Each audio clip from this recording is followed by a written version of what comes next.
लड़के होते हैं तो लड़कियां गाती हैं, नहीं लड़के गाते हैं। रहनी बराती गई लड़की से लव हो गई,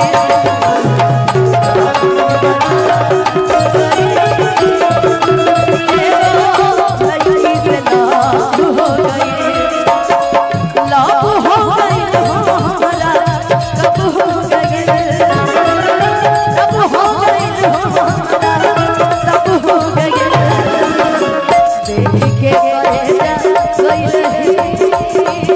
कोई नहीं होए गो लड़की से लव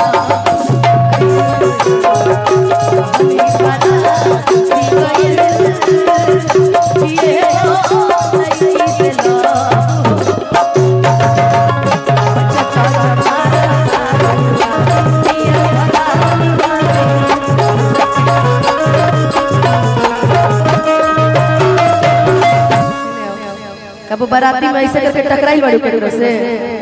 आइए आशीर्वाद कार्तिक जी, कार्तिक जी बहुत बहुत प्यारा आशीर्वाद। कभी किसी से ऐसे करके टकराई है कि नहीं? तब तू बाराती गइलो नहीं किया जाए, सीख लो। जी से पूछिए।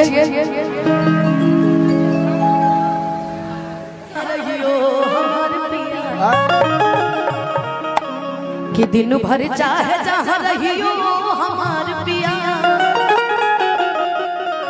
कि दिन भर चाहे जहाँ रहियो हमार पिया, कि राती के घर चली आई हो हमार पिया। तो जब बिरहा गावत रही तो एगो हमरा संगे एगो हेने आवा कीरा लेने आवा, तो हमरा संगे एगो तारे लिए एगो लड़की रहत रहे जो डांस करत रहे, तो हमरा तारा के देख के वही याद आ गया। बाकी अभी नया गाना कि आइला बारात करे कि हमसे बात करे। आप कहाँ से हल्ला निकल गए हो? इतना देर से हम खुद कहते हैं ताली बजावो ताली बजावो ताली बजावो, ना ना अब होई पक्का। तनी फिर से हल्ला कर, फिर से हल्ला कर, खत्म बढ़ जाए महाराज।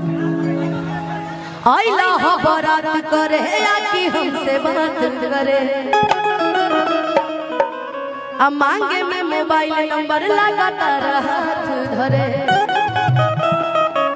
कि गोरी फूल झाड़ी बाड़ू अब पापा के परिवार, कि गोरी फूल झाड़ी बाड़ू अब पापा के परिवार, कि लगलू पसारे तू तपा। कौन फराक वाली?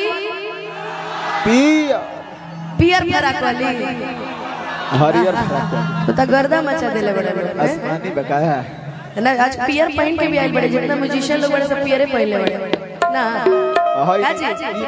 बिकू जी ठीक है, आप ही के जैसा लड़का रहता है, क्योंकि ये सारे लक्षण आप ही के अंदर है। आइला बारात करे कि हमसे बात करे। ये महिला प्रकोष्ठ का अध्यक्ष है, कि मांगे में मोबाइल नंबर लगातार हाथ धरे।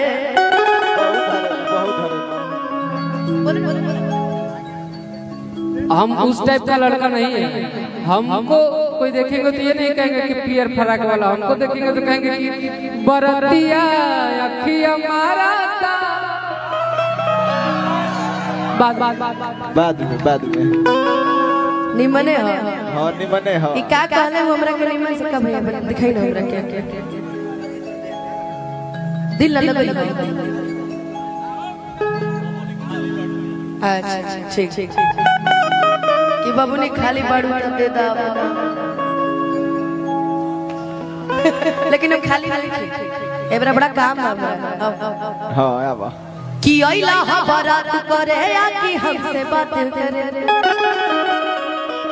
अब मांगे में मोबाइल नंबर लगातार हाथ धरे, कि गोरी फूल झाड़ी बाड़ू पापा के परिवार, कि गोरी फूल झाड़ी बाड़ू पापा के परिवार, कि लगलू पसारे तू तपा पियर फराक वाली, लगलू पसारे तू तपा पियर फराक।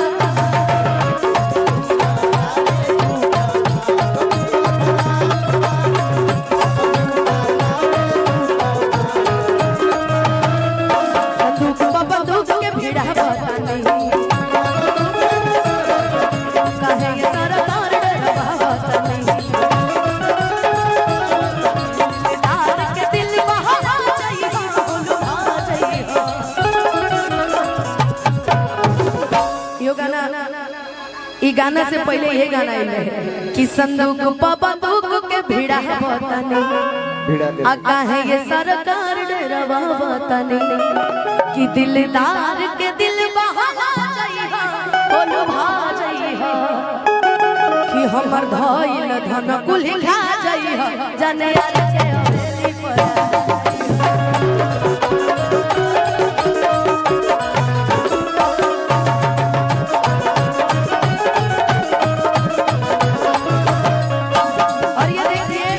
अब आप ही के लेकर पकड़े रहिए, पकड़िए पैसा पकड़िए।